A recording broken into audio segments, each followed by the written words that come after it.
Olá, tá com 7 anos. Boa noite para vocês. Tudo bem? Que bom ver todos vocês aqui comigo. Estou muito feliz. Então, vamos começar aqui a nossa aula de hoje sobre procedimentos para cartórios. Eu estou imensamente grata de poder compartilhar mais esse momento com todos vocês que são titulares, substitutos, gestores e funcionários do extrajudicial de todo o Brasil. Antes de iniciar aqui a aula, quero parabenizar a cada um de vocês que estão comigo hoje, porque vocês sabem, né? Quantas pessoas receberam o aviso de que essa aula ia acontecer.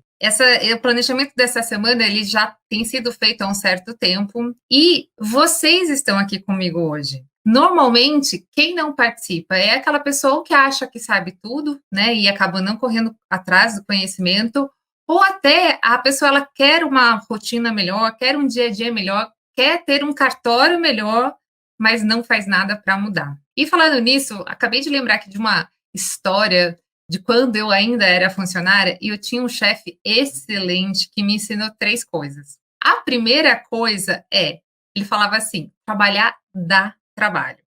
Ou seja, todo mundo precisa mostrar a que veio, fazer a diferença nesse mundão, nessa vida que nos toca, né? Segundo lugar, a segunda coisa que ele disse para mim, que em toda relação, e isso tem muito sentido, tá, gente? Guarda isso que a gente vai usar mais para frente. Em toda relação, é sempre preciso ter mais crédito do que débito. O que é isso, Thalita? É o seguinte, quando você sempre oferece mais do que o esperado, mais do que o combinado, você supera as expectativas do outro. Porque quando você precisar de algo do outro, você terá créditos para pedir, créditos para trocar. Então, segura essa ideia que mais para frente a gente volta nela, tá? E terceira coisa que eu aprendi com esse chefe foi: monitore sempre as suas ações, no mínimo semanalmente. Para quê? Para saber o grau de evolução delas. E se você tiver números para falar este grau de evolução, é muito melhor, para que quando você explique tudo que você fez, a pessoa tenha isso de forma concreta na cabeça. E a gente vai falar sobre números na aula de hoje, sim. E por que eu estou falando dessas 3 coisas que eu aprendi quando eu era funcionária? Porque de todas as pessoas que desejam investir em algo, só 5% delas vão atrás de conhecimento. Então, se você está aqui comigo hoje, parabéns, porque você já tomou uma decisão muito importante, que é melhorar, é ter essa iniciativa de estar hoje, segunda-feira, aqui comigo, fazendo o que você deseja, porque pode realmente fazer a diferença na sua vida profissional, no cartório onde você está. O que vai fazer você trabalhar mesmo, né? Lembra que eu falei que trabalhar dá trabalho? Vai gerar mais crédito, porque você vai trabalhar bastante, e vai mostrar a você como monitorar as suas ações de perto. Então, o que eu quero dizer com isso? Essas 3 ideias que vieram agora aqui, né, um site que eu tive do meu chefe, é para dizer que todos vocês já saem ganhando ao participar de uma aula que tem o conteúdo que eu vou mostrar para vocês hoje. E antes de entrar no conteúdo de fato mesmo, quero lembrar a todos vocês que essa é a primeira de 4 aulas. Sim, essa semana a gente vai fazer 4 aulas sobre procedimentos para cartórios. E também podemos chamar o tema dessa aula como gestão por processos, porque está muito relacionado e eu vou mostrar para vocês no decorrer da aula qual que é o conceito de gestão por processos. E por que eu não chamo de gestão por processos também? Porque se tiver algum consultor de PQTA, NBR 9001, aí eles vão achar diferente esse termo procedimentos para cartórios. Quem participou da última live sabe por quê, mas eu vou explicar de novo nessa. Deixem já preparado material de anotações, garrafinha de água e coloquem o celular no silencioso para a gente ter muita atenção e não perder o foco da aula. No final do dia, eu gosto muito de entrar lá no Instagram e ver o @tac7gestão, com fotinho de vocês assistindo a aula. E eu faço questão de responder e repostar um a um. Então, por favor, fiquem à vontade para registrar esse momento.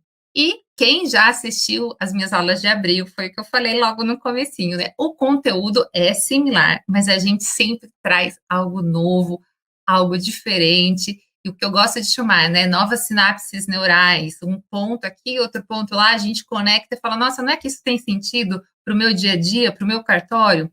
Então, aqui a gente vai ensinando e aprendendo, tudo junto e misturado.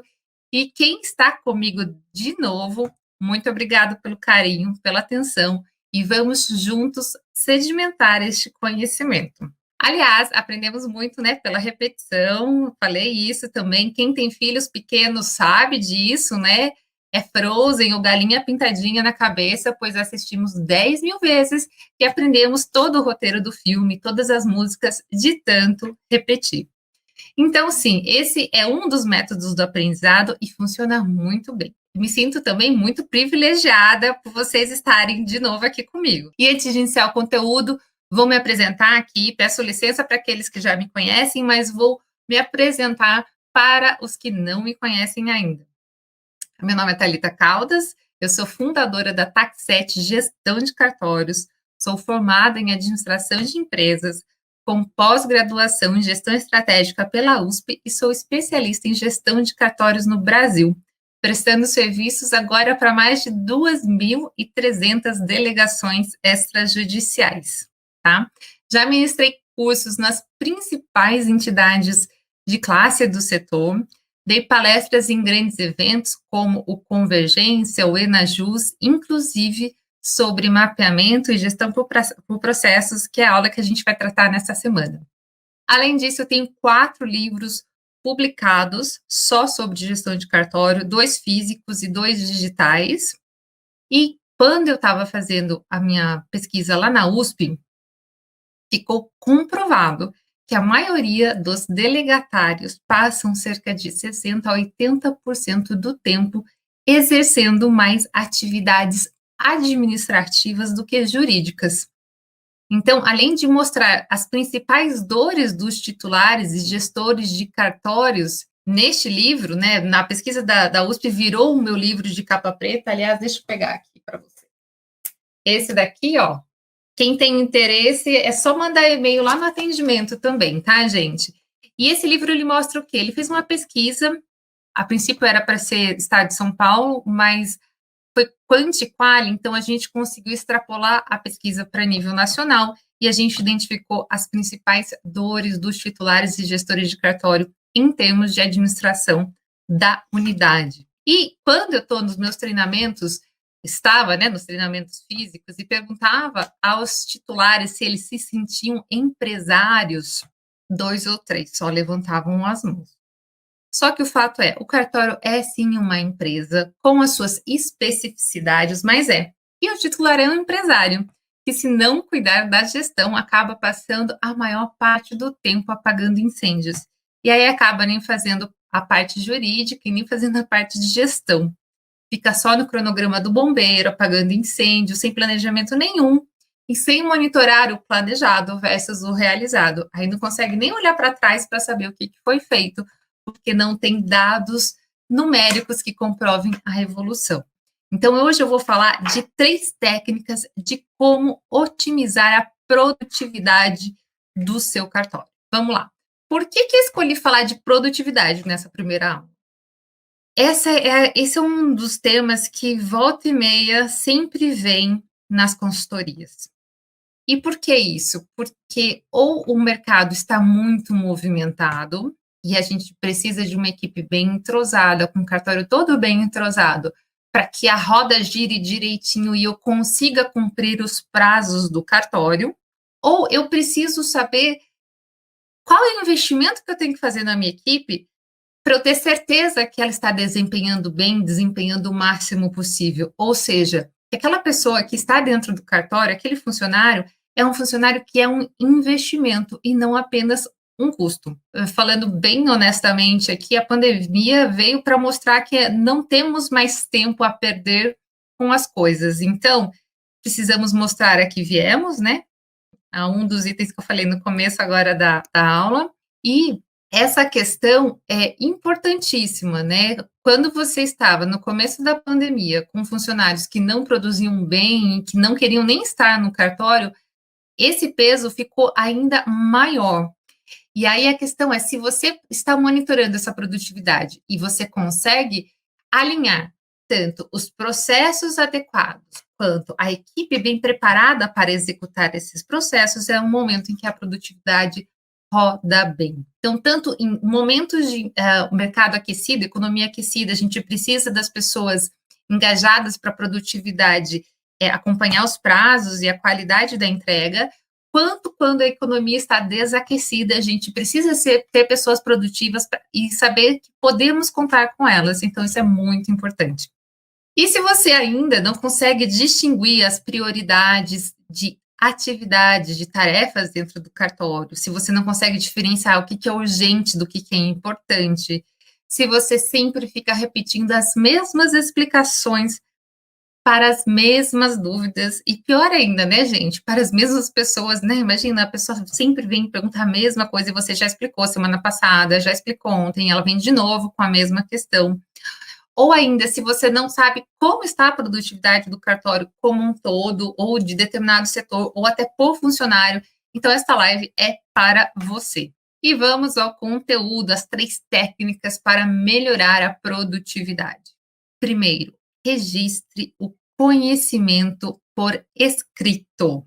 Assim como vocês, eu gosto muito da frase: quem não registra não é dono. Exatamente, gente, essa é a frase que eu mais gosto, né? A gente não lembra o que a gente comeu no café da manhã, a gente não lembra o que a gente fez ontem no cartório, só se for alguma coisa muito diferente, senão a gente não lembra, né? E quanto mais saber quais foram os funcionários que produziram mais no mês passado, você sabe? Ou ainda, quando, assim, coisas importantes, o quanto você gastou no cartório no mês passado, comparado com o quanto você gastou no mês anterior. Você não vai saber nada de cabeça. É muita coisa. A gente está assolado de informações que vêm a todo momento com muita velocidade de múltiplas fontes. Não dá para saber. Então, essa é a frase de cartório que eu mais gosto. Quem não registra não é dono. E é transformando isso aqui para o mundo da gestão. Eu preciso colocar por escrito aquilo que eu quero do cartório, aquilo que eu quero de rotina de trabalho, aquilo que eu quero de meta de produtividade, aquilo que eu defino como qualidade dentro do cartório. Eu tenho que ter isso por escrito. Para quê? Para não depender da cabeça, da memória das pessoas, né? Da boa vontade de explicar o que é aquilo que o titular preza, que o titular quer e que o titular valoriza.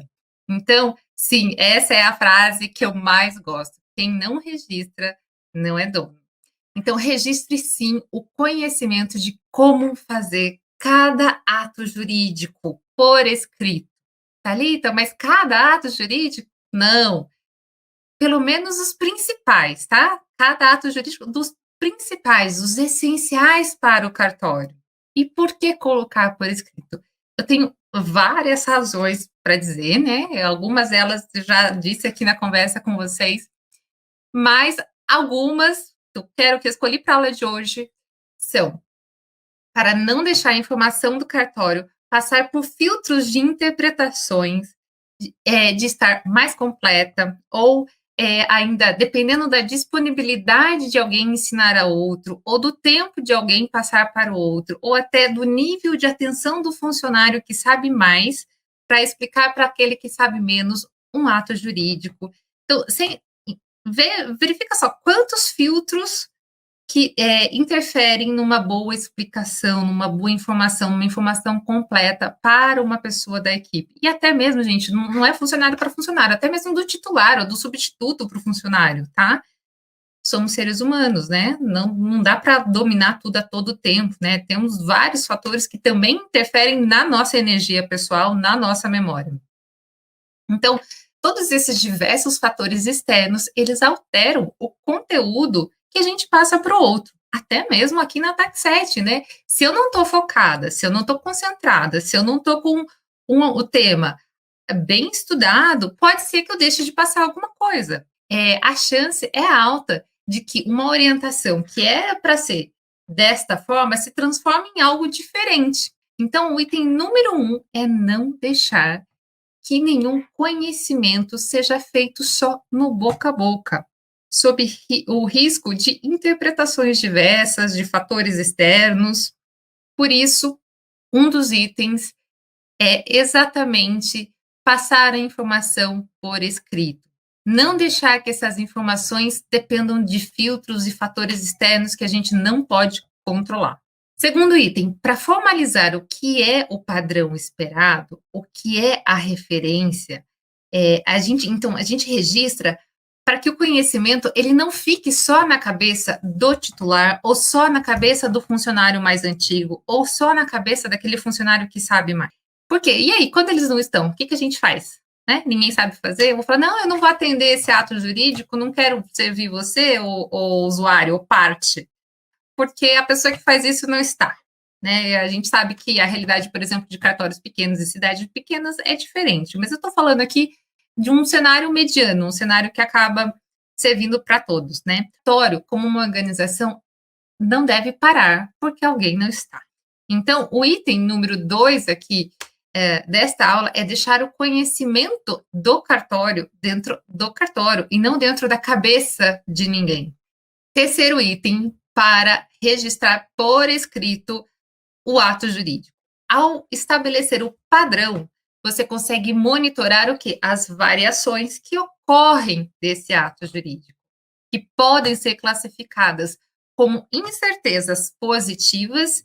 E aí, o que acontece? Quando alguém faz algo diferente e funciona bem, isso é uma oportunidade, é uma melhoria. Fez algo diferente, funcionou bem, seja ou porque fez em menos tempo, ou porque economizou papel, ou porque fez de uma maneira que o cliente gostou mais. Estava, obviamente, tudo dentro das normas.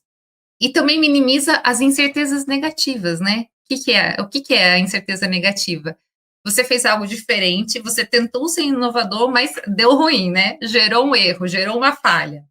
E aí, quando você padroniza o procedimento, você não depende dos fatores externos que podem alterar o nível de conhecimento, você não depende da cabeça de ninguém e você sabe o que é o esperado, tá? Você tem ali registrado no papel aquilo que você precisa fazer passo a passo, etapa por etapa.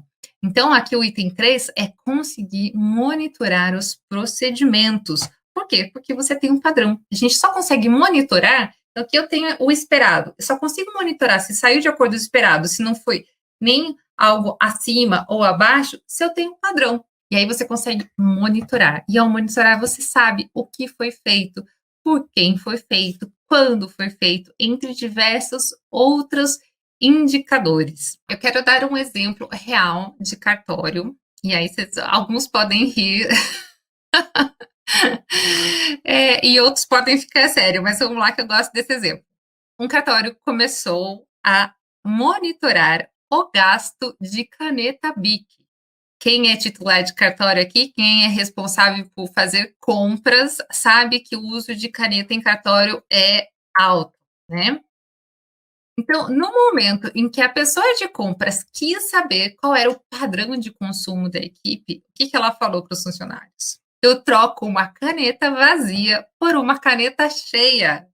E assim ela estabeleceu qual setor, qual pessoa usa mais para daí definir o que seria um consumo padrão. Quando ela definiu o consumo padrão, aí ela soube exatamente saber se está consumindo a mais do que o esperado ou a menos do que o esperado. Então, qualquer gasto fora do padrão, o que acontece? Se você não traz a caneta, aí essa pode ser a pergunta, se você não traz a caneta vazia, como é que você tem uma nova caneta? Trazendo uma caneta de casa, né, gente? Esse foi o resultado, né? Mas por que eu quis dar esse exemplo? Que pode chocar alguns, mas parecer muito justo para outros, tá? Para dizer que o combinado aqui não sai caro, né? Então, guarda essa informação da caneta BIC, que mais adiante eu retorno para ela também. Quando eu estabeleço esse padrão de consumo, essa técnica ajuda a monitorar a produtividade, porque eu só consigo medir produtividade se eu tenho uma referência a seguir. Por isso que eu sempre bato na tecla de quem quer melhorar precisa ter processos padronizados, sejam processos jurídicos ou processos administrativos. E uma pergunta que é muito comum de me mandarem aqui é o seguinte: Thalita, ok, então eu defino quais são os processos principais, tanto da parte jurídica quanto da parte administrativa, mas quem é que escreve esses procedimentos, né? Quem é que coloca por escrito o que seria o padrão da regra em 80-20? 80-20, o que é? Quais são os 20% de atos jurídicos que representam 80% da movimentação do cartório?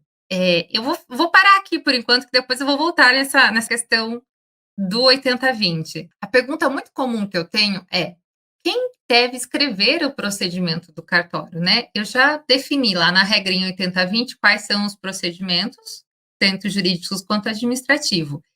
E aí, a minha questão é a seguinte: normalmente, a sugestão que eu dou para todos é que a pessoa que saiba mais sobre aquela ação, que ela escreva passo a passo no papel. Não adianta, eu não fecho o caixa diário. Você vai me passar para eu escrever o fechamento diário de caixa do cartório? Olha o risco que você está correndo. Ou eu não estou acostumada a fazer procuração. Só porque eu fiz a aula da TAC7 de como preencher um POP, um procedimento operacional padrão, você vai passar tudo para eu escrever? Além de me sobrecarregar, vai gerar um risco muito alto de que eu não escreva o processo como ele é de fato. Então, a minha sugestão é que a pessoa que saiba mais escreva, coloque no papel o que seria o padrão.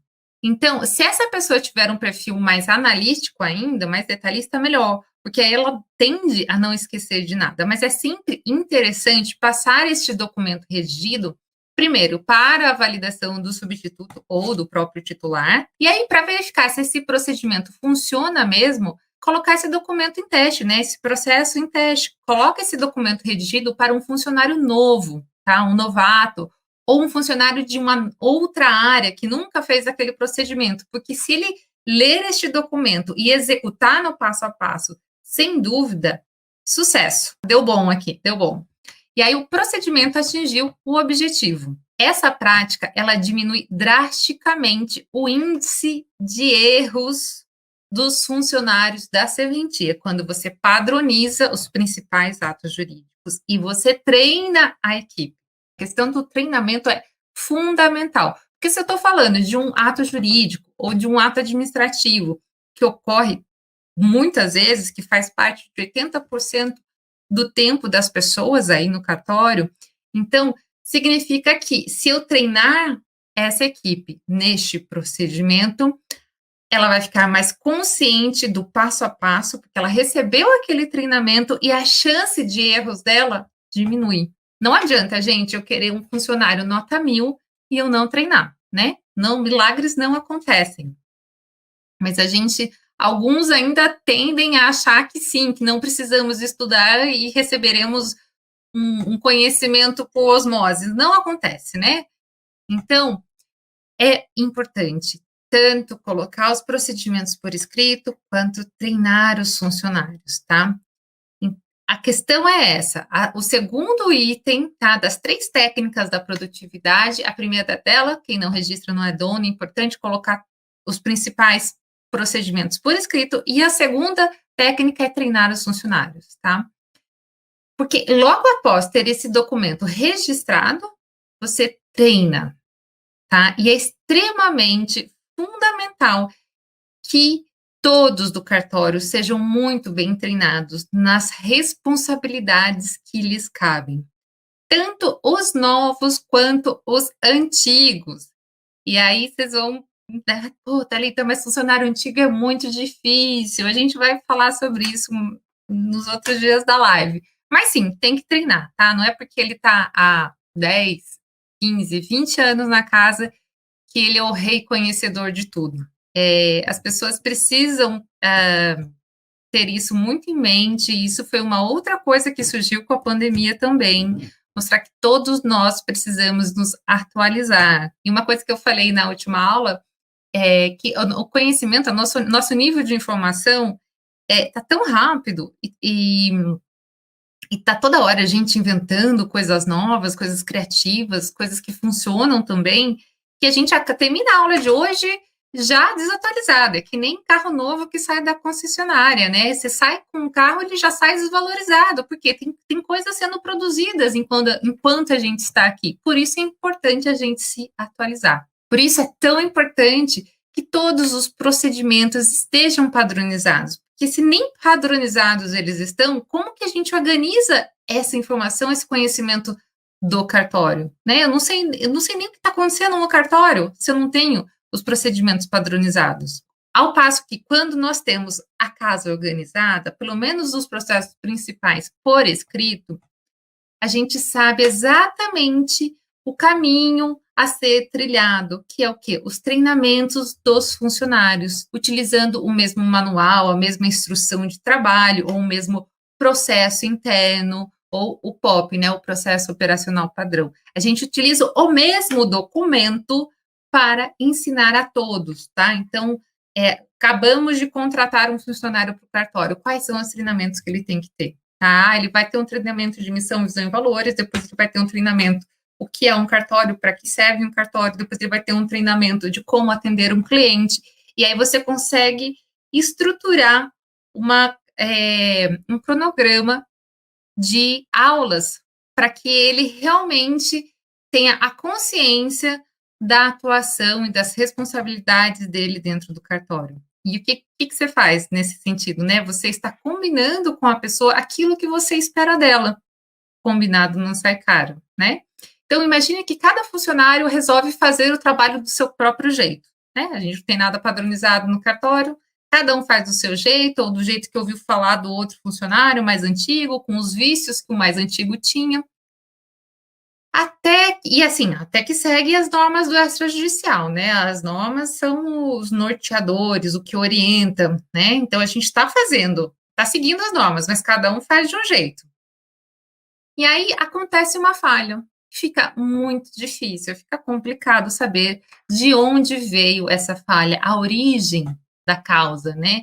Então, como eu não sei a causa, também fica difícil tratá-la, e vai demorar muito tempo para você fazer essa pesquisa, né? Onde foi, quem foi, onde foi, como foi, quando foi. Porém, se você treina esse funcionário para trabalhar dentro de um processo padrão, para realizar esse procedimento da melhor maneira possível, que é aquela que já está registrada, já está oficializada, já foi aprovada pelo titular, esse funcionário conseguirá, primeiro, obter resultados mais rápido e, segundo, o chefe desse funcionário, o próprio titular, também vai conseguir resultados mais rápidos, porque você definiu a etapa do conhecimento. É como se você fosse colocando um tijolinho em cima do outro, né? E vai construindo a fundação, a casa, o prédio. De novo, por isso que eu gosto da frase: quem não registra não é dono. Como, então, definir por qual procedimento, começar o mapeamento, né? Eu falei aqui para vocês já do 80-20, mas há várias formas de definir essa lista das atividades principais. 3 formas. Eu vou estabelecer os atos que são mais procurados, e uma delas é o 80-20, então, quais são os 20% de atos jurídicos que representam 80% da movimentação do cartório. O segundo é estabelecer quais são os atos jurídicos que dão mais dor de cabeça, tá? Thalita, parece óbvio isso, né? Mas as pessoas tendem a seguir regras e manuais, mas não fazem aquilo que dá dor de cabeça. Então, aquilo que está te incomodando mais quando você está tentando dormir, quando você está jantando, aquela situação que sempre vem à sua cabeça, essa é uma dos primeiros processos a serem padronizados. Por quê?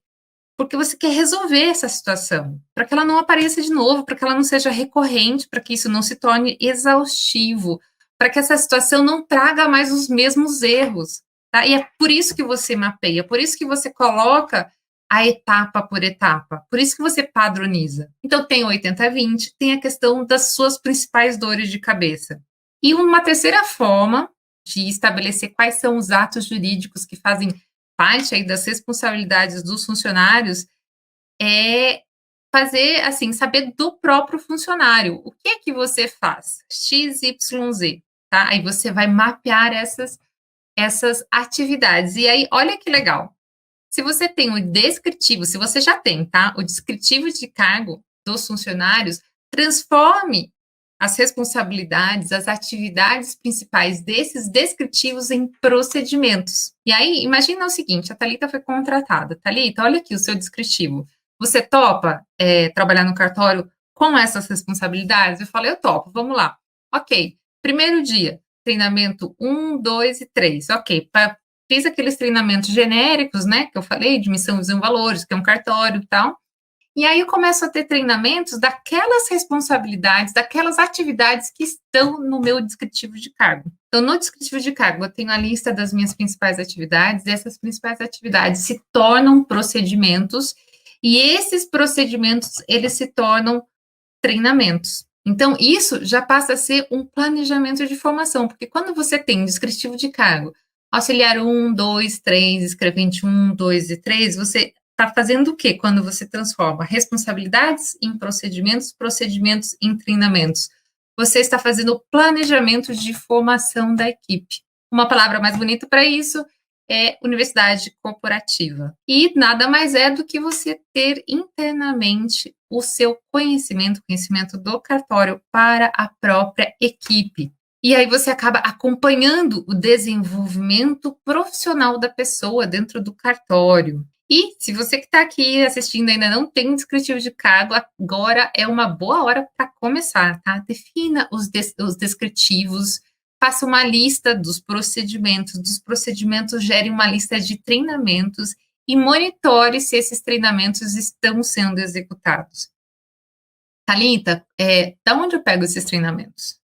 Os próprios POPs, eles podem ser POPs, procedimento operacional padrão, tá? A própria atividade que você colocou por escrito, você pode ligar a câmera do computador e mostrar, por exemplo, se o procedimento é sobre, por exemplo, o e-notariado. Como usar o e-notariado, né? Quem está aprendendo a usar ainda, começou no começo da pandemia, está passando um perrengue agora de aprender a usar o e-notariado.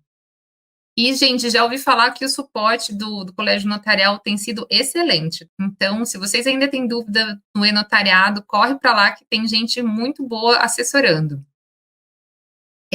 Mas você quer fazer um treinamento interno, você liga o computador, grava a sua tela, você explicando como é que utiliza, tá? E você faz isso para todos os procedimentos. O que é o mais legal disso? É a própria pessoa que mais entende do procedimento, da atividade jurídica, do ato jurídico, que está gravando, e está gravando com o exemplo do próprio cartório. Então, esse conhecimento ele vai ficar salvo dentro da rede do cartório. A única questão é que se for algum funcionário que vai gravar estes treinamentos dos processos internos, é bom ter uma autorização de voz e imagem. E, além disso, ter a questão toda da LGPD já colocada, já implantada no cartório, tá bom, gente? Mas a essa altura já está tudo certo, né? Não preciso nem me preocupar com a LGPD no cartório, certo? A melhora vem no médio e no longo prazo, quando vocês colocam esses procedimentos gravados e colocam que toda vez que um funcionário for promovido, ele precisa necessariamente passar por aquilo. E como essa melhora, ela vem no médio e no longo prazo, apesar de trabalhoso, não ficou dúvida de que dá trabalho, né? O que vai acontecer? Vai dar muito prazer conviver com pessoas mais preparadas, vai dar muito mais alegria saber que aquele perrengue que você demorava a dormir ou ficava pensando nele no horário do almoço o tempo todo, não existe mais porque você resolveu, né? Então, um grau de conhecimento leva a outro, que leva a outro, e é muito bom estar perto de pessoas competentes, de pessoas que saibam. Então, essa técnica, ela ajuda na produtividade, pois eu só consigo melhorar a produtividade se eu tenho uma equipe preparada para suprir as demandas, né? Uma equipe célere, né? Uma equipe que não erra, uma equipe que está lá quando você precisa, tá? E falando nisso, como saber se funcionou, se o procedimento realmente ajudou na produtividade? Um dos itens do processo por escrito é o de monitorar todo o processo interno por indicadores de desempenho. Então, lembra lá do exemplo da caneta Bic, que eu pedi para segurar um pouco a ideia? Nessa hipótese, se eu fosse a funcionária, eu cuidaria muito bem da minha caneta, certo? E aqui o objetivo daquela pessoa, daquele cartório, foi atingido, pois o que mais o titular quer é saber se a equipe cuida de todos os bens da delegação. E naquele ponto específico, aquela pessoa que era responsável administrativo no cartório conseguiu monitorar todo o gasto com as canetas e levantar a consciência da equipe, dos funcionários, sobre o cuidado que tem que ter com os bens do cartório. Então, imagina só, expande esse contexto, tá, de ter cuidado, de ter consciência para os principais atos jurídicos da serventia. E falando em monitorar as variações, lembra que eu falei, se eu estabeleci o padrão, eu consigo saber o que foi a mais ou o que foi a menos? Com os procedimentos internos, é possível sim ter pontos de verificação do trabalho para saber se a rotina, o passo a passo, está sendo realizado conforme o esperado. E esses pontos de verificação, a gente dá o nome de indicadores de desempenho, que eles indicam se o desempenho da atividade está indo bem ou não, se está da forma correta ou não. E se o monitoramento, ele mostra para a gente se hoje a gente está melhor do que ontem, se esse mês foi melhor que o mês passado, se esse ano foi melhor que o ano passado, ou o que falta para chegarmos ao ponto esperado. Tá, e agora eu vou dar 2 exemplos de rotina pessoa física, tá? Agora esquece um pouco o cartório. De o que é indicador de desempenho para quem ainda não pegou esse conceito. O indicador de desempenho, pessoa física, vamos falar de emagrecimento. Eu quero emagrecer 2 quilos por mês. Qual é o meu indicador? Quilos por mês. É isso que vai mostrar se eu estou chegando perto da minha meta ou não. Qual é a minha meta? 2. O meu número, a minha métrica é 2. Então, quilos por mês é um indicador de desempenho. Já vou falar de cartório. Segundo exemplo, pessoa física. Vamos falar de velocidade em rodovia. A velocidade máxima na rodovia é de 120 km por hora. Então, quilômetros por hora é o meu indicador. É aquilo que me indica se eu estou no limite ou não. Qual é o limite? O limite é a minha meta, é 120 quilômetros.